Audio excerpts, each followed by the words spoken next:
உத்தேச கடத்தொழில் சட்டம் மீனவ சமூகத்தின் உரிமைகளை பாதிக்காது, டக்ளஸ் தெரிவிப்பு. சரியான செயற்திட்டங்களின்றி ரணிலுடன் இணைவதில் அர்த்தமில்லை, ராஜித சேனாரத்ன. சுமந்திரனின் மனுவை தள்ளுபடி செய்ய சட்டமா அதிபர் கோரிக்கை. சரத் பொன்சேகா விரும்பினால் புதியன பெரமுனவில் இணையலாம், நாமல் ராஜபக்ச. தமிழர்களுக்கு எதிரான ஜனாதிபதியை தெரிவு செய்ய ஆதரவளித்ததை ஏற்றுக்கொண்ட ஜேபிபி. பிரதான விடயத்தை திசை திருப்ப சுமந்திரன் சதி, ஜனாதிபதி சட்டத்தரணி KB தபராசா எச்சரிக்கை. இந்திய படையெடுப்பை எதிர்த்து போராடும் நாடு இலங்கை, SP திசாநாயக்க. கிளிநொச்சியிலிருந்து ஆரம்ச கோரிக்கைகளை முன்வைத்து மனித உரிமை உயர்ஸ்தானிகருக்கு கடிதம்.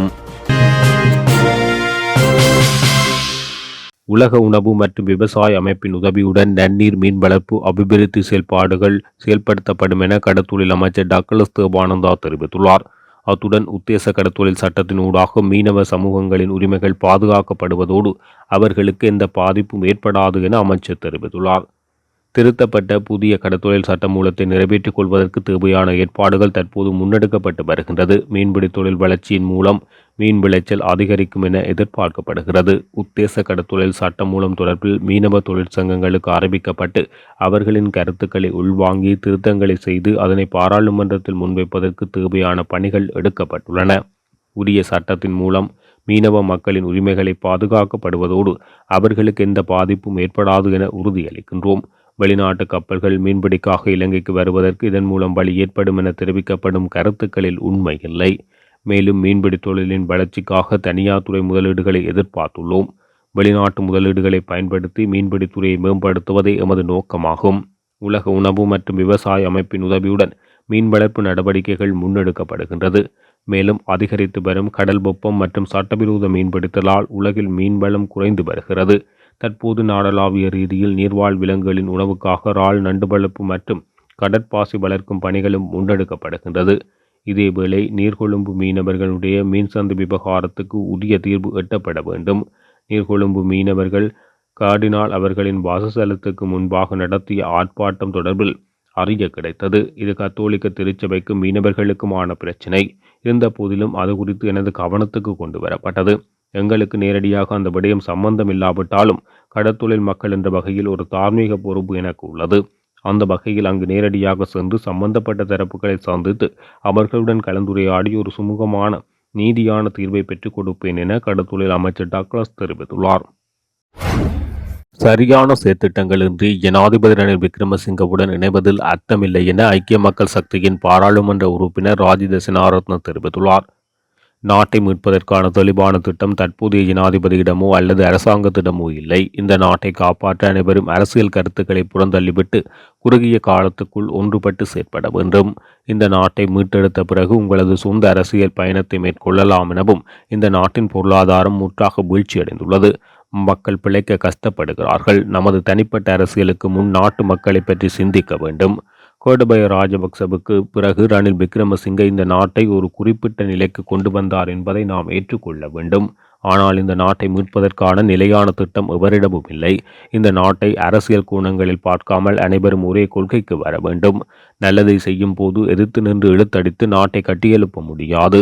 அனைத்து கட்சி தலைவர்களும் கலந்தாலோசித்து கூட்டு வேலை திட்டத்துக்கு செல்ல வேண்டும் என வலியுறுத்தியுள்ளார். நிகழ்நிலை பாதுகாப்பு சட்டத்தை நடைமுறைப்படுத்துவதை தடுக்க இடைக்கால உத்தரவை கோரும் சுமந்திரன் MPயின் மனுவை நிராகரிக்குமாறு சட்டமா அதிபர் கோரிக்கை விடுத்துள்ளார். நிகழ்நிலை பாதுகாப்பு சட்டத்தில் உச்ச நீதிமன்றம் பரிந்துரைத்த திருத்தங்கள் உள்ளடக்கப்படாத நிலையில் சட்டமா அதிபர் மற்றும் சபாநாயகர் ஆகியோர் அதற்கு அங்கீகாரம் வழங்கியதை சவாலுக்குட்படுத்தி பாராளுமன்ற உறுப்பினர் சுமந்திரன் உச்சநீதிமன்றத்தில் அடிப்படை உரிமை மீறல் மனு ஒன்றை தாக்கல் செய்தார். குறித்த அடிப்படை உரிமை மீறல் மனு நேற்று உச்சநீதிமன்றத்தில் பரிசீலனைக்கு எடுத்துக் கொள்ளப்பட்ட போது சட்டமா அதிபர் மேற்கண்ட கோரிக்கையை விடுத்துள்ளார். பிரியந்த ஜெயபர்தன, சிரான் குணவர்தன மற்றும் அச்சல வெங்கலப்புலி ஆகியோர் அடங்கிய உச்சநீதிமன்றத்தின் அமர்வு முன்னிலையில் இந்த மனு பரிசீலிக்கப்பட்டது. சட்டமா அதிபர் ஜனாதிபதி சட்டத்தரணி சஞ்சய் ராஜரத்னம் இதன் போது தொடர்ந்தும் குறிப்பிடுகையில், தற்போது இந்த மசோதா பாராளுமன்றத்தில் நிறைவேற்றப்பட்டு சபாநாயகர் கையொப்பமிட்டுள்ளார். எனவே அதில் உச்சநீதிமன்றம் தலையிட அதிகாரமில்லை. அரசியலமைப்பின் 126வது பிரிவின்படி ஒரு நிர்வாகம் அல்லது நிர்வாக நடவடிக்கை ஊடாக அடிப்படை உரிமைகள் மீறப்பட்டால் மட்டுமே அடிப்படை உரிமை மனு தாக்கல் செய்ய முடியும். அத்தகைய நடவடிக்கை எதுவும் இங்கு நடைபெறவில்லை. அதன்படி அரசியலமைப்புடன் தொடர்புடைய பிரிவின் கீழ் ஒரு மனுவை சமர்ப்பிக்க எந்த சட்ட ஏற்பாடும் இல்லை. மேலும் பாராளுமன்ற உறுப்பினர் ஒருவர் இவ்வாறு மனு தாக்கல் செய்வது சட்டத்துக்கு முரணானது.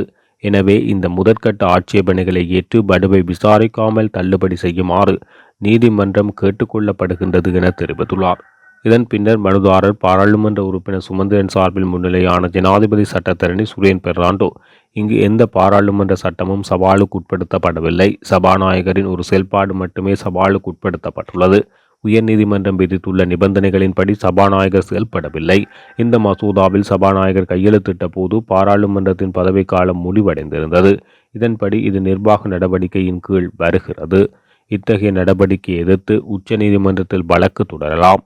அதன்படி இந்த மனுவை விசாரிக்கவும் உரிய நிவாரணம் வழங்கவும் நீதிமன்றம் அனுமதி வழங்க வேண்டும் என வாதிட்டார்.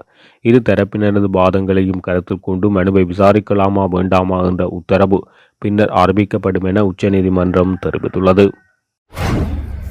பாராளுமன்ற உறுப்பினர் சரத் பொன்சேகா விரும்பினால் பொதுஜன பெரமுனவில் இணைந்து கொள்ள முடியும் என பாராளுமன்ற உறுப்பினர் நாமல் ராஜபக்ச தெரிவித்துள்ளார். கொழும்பு கோட்டையில் அமைந்துள்ள சம்புத்த ஜெயந்தி விகாரைக்கு வழிபாடுகளுக்காக நேற்று வருகை தந்திருந்த போது அவர் இதனை தெரிவித்துள்ளார். தற்போதைய ஜனாதிபதி ரணில் விக்ரமசிங்கவும் முன்னாள் ஜனாதிபதி மஹிந்த ராஜபக்சவும் 45 ஆண்டுகால எதிரெதிர் அரசியல் முகாம்களில் செயற்பட்டவர்கள். ஆனால் நாங்கள் இன்று ரணில் விக்ரமசிங்கவையும் ஏற்றுக்கொண்டுள்ளோம். சரத் பொன்சேகா முன்னாள் ஜனாதிபதி மஹிந்த ராஜபக்சவின் காலத்தில் தமிழீழ விடுதலை புலிகளுக்கு எதிரான போரை முடிவுக்கு கொண்டு வருவதில் குறிப்பிடத்தக்க பங்களிப்பை வழங்கியவர். அந்த வகையில் அவர் பொதுஜன பெரமுனவில் இணைந்து கொள்ள விரும்பினால் எமது கதவுகள் என்றும் திறந்தே உள்ளது என தெரிவித்துள்ளார். தனது கட்சியின் ஆதரவுடன் தெரிவாகிய ஜனாதிபதி முள்ளிவாய்க்காலில் இடம்பெற்ற தமிழ் இனப்படுகொலையுடன் நிறைவுக்கு கொண்டு வரப்பட்ட யுத்தத்துக்கு தலைமை தாங்கியதை மக்கள் விடுதலை முன்னணி ஏற்றுக்கொண்டுள்ளது. தமிழர்களுக்கு எதிரான ஒரு தலைவரை கொண்டுவர வேண்டும் என்ற பிரச்சாரத்துடன் கடந்த 2005ஆம் ஆண்டு இடம்பெற்ற ஜனாதிபதி தேர்தலில் தமது கட்சி ஆதரவு வழங்கிய விடயத்தை மக்கள் விடுதலை முன்னணியின் தலைவர் அனுரகுமார திசாநாயக்க வெளிப்படுத்தியுள்ளார். இந்தியாவுக்கான 5 நாள் விஜயத்தின் பின்னர் உள்ளூர் ஊடகம் ஒன்றுக்கு வழங்கிய செவ்வியில் அவர் இதனை தெரிவித்துள்ளார். எமது நாட்டின் வரலாற்றில் அனைத்து அரசியலும் அடுத்தவர்களுக்கு எதிராக இருந்தது. 2005இல் மஹிந்த தமிழர்களுக்கு எதிராக அதிகாரத்தை பெற்றுக் கொள்கிறார். அதுதான் அதனை வெளிப்படுத்தினால் அந்த அரசியல் சூழல் அதுதான். தமிழர்களுக்கு எதிரான தலைவர் ஒருவரை கொண்டு வருவோம். எமது ஆதரவை மஹிந்தவுக்கு வெளிப்படுத்திய மக்கள் விடுதலை முன்னணியின் சோமவன்ச அமரசிங்க தமது கட்சிக்கு போருக்கு அஞ்சவில்லை எனவும் போருக்கு அஞ்சினால் சமாதானத்தை ஏற்படுத்த முடியாது எனவும் தெரிவித்தார்.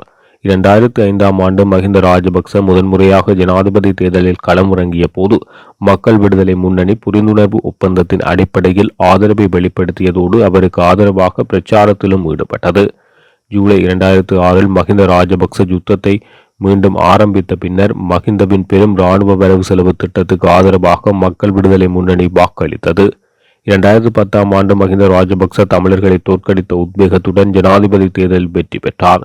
இந்த தேர்தலில் தமிழ் இனப்படுகொலைக்கு பொறுப்பு கூற வேண்டியவர்களில் மிக முக்கியமானவரும் யுத்தத்தை முடிவுக்கு கொண்டு வந்த இலங்கை இராணுவ தளபதியும் அப்போதைய பொது வேட்பாளருமான சரத் பொன்சேகாவுக்கு மக்கள் விடுதலை முன்னணி தமது ஆதரவை வெளிப்படுத்தியிருந்தது. இலங்கையில் இடம்பெற்ற யுத்தத்தை முடிவுக்கு கொண்டு வருவதாக வாக்குறுதியுடன் கடந்த 2005ஆம் ஆண்டு பதவிக்கு வந்த முன்னாள் ஜனாதிபதி மஹிந்த ராஜபக்ச 3.5 வருடங்களில் யுத்தத்தை முடிவுக்கு கொண்டு வந்தார். இலங்கையில் இடம்பெற்ற இறுதிக்கட்ட யுத்தத்தில் போது மாத்திரம் 40,000 தமிழ் மக்கள் கொல்லப்பட்டதாகவும் இந்த யுத்தத்தில் மொத்தமாக 1,00,000க்கும் மேற்பட்ட தமிழ் மக்கள் கொல்லப்பட்டதாக ஐக்கிய நாடுகள் சபை உள்ளிட்ட சர்வதேச அமைப்புகளின் அறிக்கைகள் தெரிவிக்கின்றன என குறிப்பிடப்பட்டுள்ளது. சுமந்திரனின் தற்போதைய செயற்பாடுகள் பிள்ளையையும் கிள்ளிவிட்டு தொட்டிலையும் ஆட்டுவிக்கும் செயற்பாடாகும் என ஜனாதிபதி சட்டத்தரணியும் தமிழரசு கட்சியின் முக்கியஸ்தருமான KV தவராசா தெரிவித்துள்ளார். பிரதான விடயத்தை திசை திருப்பும் வேலையை சுமந்திரன் செய்து கொண்டிருக்கின்றார் என அவர் சுட்டிக்காட்டியுள்ளார். இலங்கை தமிழரசு கட்சியின் பொதுக்குழு எடுத்திருந்த தீர்மானங்களுக்கு எதிராகவும் தேசிய பேராளர் மாநாட்டுக்கு எதிராகவும் திருகோணமலையிலும் யாழ்ப்பாணத்திலும் பெறப்பட்டுள்ள இடைக்கால நீதிமன்ற கட்டளைகள் தொடர்பாக ஜனாதிபதி சட்டத்தரணி சுமந்திரன் அண்மையில் ஊடகங்களுக்கு அறிக்கை ஒன்றை வெளியிட்டார். அந்த அறிக்கையில் கட்சியின் தலைவர்களும் வழக்கின் எதிராளியாக பேர் குறிப்பிடப்பட்டிருக்கும் தனது சகாக்களும் கேட்டுக்கொண்டால் கட்சிக்காக அவர் முன்னிலையாவதற்கு தயாராக இருப்பதாக குறிப்பிட்டிருந்தார். சட்டத்தின் பார்வையில் இந்த செய்தி சட்ட நுணுக்கமற்ற சிறுபிள்ளைத்தனமானது என்பது சட்டம் தெரிந்த யாவருக்கும் இலகுவாக புரியும். யாழ்ப்பாணத்தில் தொடுக்கப்பட்ட வழக்கில் பாராளுமன்ற உறுப்பினர் சுமந்திரனால் தமிழரசு கட்சிக்கு புதிதாக தேர்வான தலைவர் சிவஞானம் ஸ்ரீதரனுக்கு 31/1/2024 அன்று எழுதப்பட்ட கடிதம் ஊடகங்களில் பிரசுரமாகியிருந்தது. வழக்காளியான பீட்டர் இளஞ்செழியன் தாக்கல் செய்த இந்த வழக்கில் T4 என்று அடையாளமிடப்பட்டு அந்த கடிதம் ஆவணமாக இணைக்கப்பட்டுள்ளது. எனவே அந்த வழக்கு விசாரணைக்கு எடுக்கப்படும் வேளையில் சுமந்திரன் நீதிமன்றத்துக்கு ஒரு சாட்சியாக அழைக்கப்பட முடியும். வழக்கின் சாட்சியாக அழைக்கப்படும் எவரேனும் அந்த வழக்கில் மற்ற எதிராளிக்காக முன்னிலையாவது நடைமுறையில் சாத்தியமற்ற விடயமாகும். ஏனெனில் ஒரு வழக்கில் சாட்சியாக குறிப்பிடப்பட்டுள்ள ஒருவர் அதே வழக்கில் சாட்சியமளிக்க மட்டுமே முடியும். அத்தோடு திருகோணமலையில் தாக்கல் செய்யப்பட்ட வழக்கில் 6ஆம் எதிராளியாக சுமந்திரனுடைய பெயர் குறிப்பிடப்பட்டுள்ளது. எனவே எதிராளி தனக்குத்தானே வாதாட முடியுமே தவிர கட்சிக்காகவோ அல்லது அதில் குறிப்பிடப்பட்டுள்ள பிற எதிராளிகளுக்காகவோ எக்காரணம் கொண்டும் வாதாடுவதில்லை. அவர் தன்னை காத்து கொள்ள தனக்காக மட்டுமே வாதாட முடியும். மேலும் தனக்காக வாதாடுபவர்கள் சாட்சியம் அளிக்கும் சூழ்நிலையும் உருவாகலாம். ஒரு நடைமுறை சாத்தியமற்ற விடயத்தை எந்த நீதிமன்றமும் அனுமதிப்பதும் இல்லை, கடைபிடிக்கப்படுவதும் இல்லை. சட்டத்தின் அடிப்படைகள் மேலோட்டமாக தெரிந்த ஒருவருக்கு கூட இலகுவாக புரிந்து கொள்ளக்கூடிய இந்த விடயத்தை ஜனாதிபதி சட்டத்தரணி சுமந்திரன் பிரதான விடயத்தை திசை திருப்புவதற்காக மாத்திரம் செய்த ஒன்றாக மட்டுமே என்னால் அவதானிக்க முடிகின்றது. தமிழரசு கட்சியை பாதுகாப்பேன் என்பது பிள்ளையையும் கிள்ளிவிட்டு தொட்டிலையும் ஆட்டுவிக்கும் செயல்பாடாகும் என தெரிவிக்கப்பட்டுள்ளது. இலங்கை வரலாற்றில் இருந்து இந்திய படையெடுப்புகளுக்கு எதிராக போராடும் நாடு இலங்கை என ஸ்ரீலங்கா பொதுஜன பெரமுன பாராளுமன்ற உறுப்பினர் SP திசாநாயக்க தெரிவித்துள்ளார். ஸ்ரீலங்கா பொதுஜன பெரமுனவின் தலைமையகத்தில் நேற்று இடம்பெற்ற ஊடகவியலாளர் சந்திப்பில் அவர் இதனை தெரிவித்துள்ளார். அமைச்சர் ஹரின் பெர்னாண்டோ இலங்கை தொடர்பில் தெரிவித்த கருத்து இனம் தெரியாத ஒருவரால் வெளியிடப்பட்ட கருத்து எனவும் அவரின் கருத்துக்களை பெரிதாக எடுத்துக்கொள்ள வேண்டாம் எனவும் குறிப்பிட்டுள்ளார். இலங்கை வரலாற்றில் இருந்து இந்திய படையெடுப்புகளுக்கு எதிராக போராடும் நாடு என்பதால் இலங்கை ஒருபோதும் இந்தியாவின் மாநிலம் அல்ல என தெரிவித்த திசாநாயக்க இந்தியாவுடனான நட்புறவின் காரணமாக இவ்வாறான கருத்து வெளிப்பட்டிருக்கலாம் என தெரிவித்துள்ளார். ஹரின் பெர்னாண்டோ ஸ்ரீலங்கா பொதுஜன பெரமுன கட்சியின் உறுப்பினர் அல்ல, ஐக்கிய தேசிய கட்சியின் உறுப்பினர் எனவும் அவரது அறிக்கைகள் பொதுஜன பெரமுனவால் கவனத்தில் கொள்ளப்பட வேண்டியதில்லை எனவும் தெரிவித்துள்ளார். கடந்த காலங்களில் ஸ்ரீலங்கா பொதுஜன பெரமுனவின் வாக்காளர் தளம் 0 வீழ்ந்ததாகவும் தற்போது அதன் வாக்காளர் தளம் மீண்டும் அதிலிருந்து அதிகரித்து வருவதாகவும் பாராளுமன்ற உறுப்பினர் SP திசாநாயக்க தெரிவித்துள்ளார்.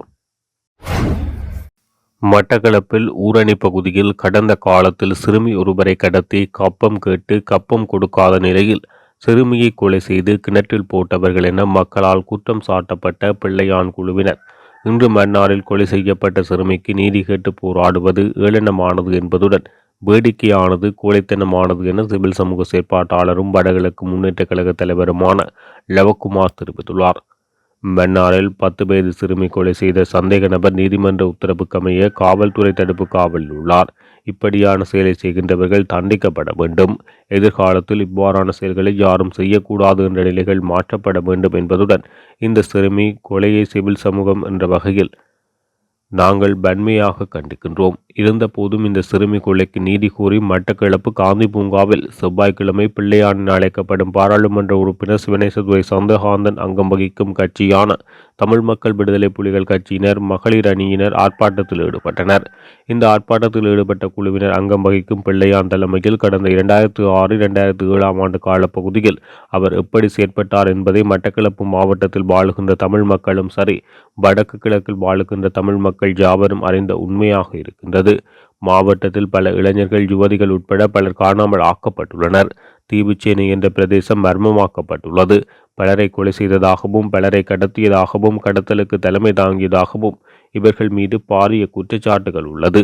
எனவே இவர்கள் ஒரு போராட்டத்தை ஆயுத்தப்படுத்தும் போது தாங்கள் எப்படிப்பட்டவர்கள் என்பதை முதலில் பார்க்க வேண்டும். உண்மையில் உரிமை கேட்டு போராடுவதற்கு இவர்களுக்கு தகுதியற்றவர்கள். இது வெறுமனே போராட்டம் அல்ல.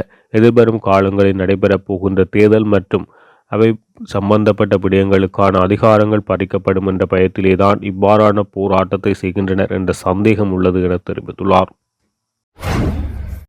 ஐக்கிய நாடுகள் மனித உரிமை உயர்ஸ்தானிகர் போல்கர் ட்ரக்குக்கு ஆரம்ச கோரிக்கைகளை முன்வைத்து வடக்கு கிழக்கு மாகாணங்களின் வலிந்து காணாமல் ஆக்கப்பட்டவர்கள் உறவுகள் சங்கத்தினர் கடிதம் ஒன்றை அனுப்பியுள்ளனர். கொக்கு தொடுவாய் உட்பட தமிழர் தாயகமெங்கும் காணப்படும் மனித புதைகுழி அகழ்வு பணி, எச்சங்கள் பாதுகாப்பு விசாரணை என்பன ஐநா அல்லது சர்வதேசத்தின் மேற்பார்வையுடன் நடைபெற்று உண்மை வெளிக்கொண்டு வரப்பட வேண்டும். குற்றவாளிகள் கண்டுபிடிக்கப்பட வேண்டும்.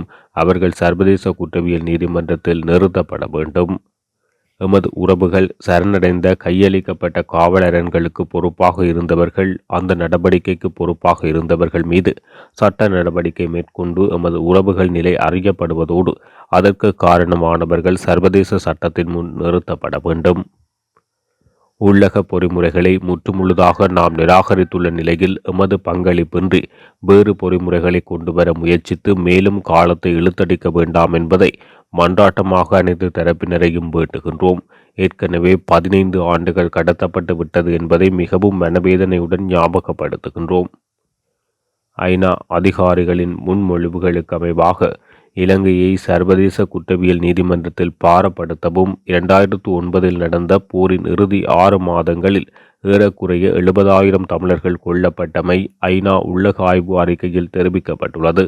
மேலும் கைக்குழந்தைகள், சிறுவர்கள் உட்பட ஆயிரக்கணக்கான தமிழர்கள் காணாமல் ஆக்கப்பட்டுள்ளனர்.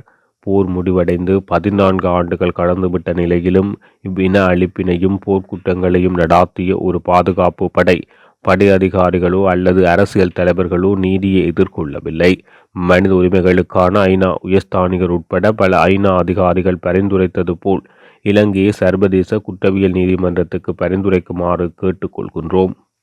எமது உறவுகள் வலிந்து காணாமல் ஆக்கப்பட்டமைக்கும் காரணமான ஆக்கிரமிப்பு இலங்கை இராணுவம் எமது தாயகத்தில் தொடர்ச்சியாக நிலை கொண்டுள்ளது. இந்த இராணுவத்தின் பிரசன்னம் எம்மை தொடர்ச்சியாக பீதி நிலையிலே வைத்துள்ளது. இந்த ஆக்கிரமிப்பு இராணுவம் எமது தாயகத்திலிருந்து உடனடியாக அகற்றப்பட வேண்டும். இலங்கை இராணுவத்தின் அனுசரணையுடன் அரச இயந்திரங்களான தொல்பொருள் திணைக்களம், வன ஜீவராசிகள் திணைக்களம், வன பாதுகாப்பு திணைக்களம், நிலவள திணைக்களம் மற்றும் மகாபலி அபிவிருத்தி அதிகார சபை ஊடாக பௌத்தமயமாக்கல் திட்டமிட்ட சிங்கள குடியேற்றங்களை இலங்கை அரசாங்கமானது முனைப்போடு நடைமுறைப்படுத்தி வருகின்றது. வடகிழக்கில் உள்ள சுமார் 200க்கும் மேற்பட்ட தொன்மை வாய்ந்த தமிழர் ஆலயங்களை கையகப்படுத்துவதற்கான முயற்சிகளும் நடைபெற்று வருகின்றது. அத்துடன் தமிழர் தாயகமெங்கிலும் பௌத்த விகாரைகள் அமைக்கப்படுவதற்கான முயற்சிகளும் நடைபெற்று வருகின்றன. இவ்வாறான நில அபகரிப்புகளும் பௌத்த சிங்களமயமாக்கலும் உடனடியாக நிறுத்தப்பட்டு காணிகள் உரிமையாளர்களிடம் மீள கையளிக்கப்பட வேண்டும். இந்த தீவில் தமிழ் மக்களின் இனப்பிரச்சினை தீர்வின்றி தொடர் கதையாக உள்ளது. இன அழிப்பும் இன வன்முறையும் தொடர்ந்த வண்ணம் உள்ளது. தமிழ் மக்களை இன அழிப்பிலிருந்து பாதுகாக்கவும் மீள நிகழாமையை உறுதி செய்யவும் நிரந்தர அரசியல் தீர்வு அவசியம். தமிழ் தேசிய இனப்பிரச்சினைக்கான எந்தவொரு நிரந்தர அரசியல் தீர்வுக்கும் சர்வதேசத்தினால் நடாத்தப்பட்டு கண்காணிக்கப்படும் பொது வாக்கெடுப்பின் மூலம் தமிழ் மக்களின் தெரிவு அறியப்பட வேண்டும். இதில் சர்வதேசத்தில் அங்கீகரிக்கப்பட்ட இனப்பிரச்சினைக்கான தெரிவுகளாக உள்ளடக்கப்பட வேண்டும் ஆகிய கோரிக்கைகள் முன்வைக்கப்பட்டுள்ளன.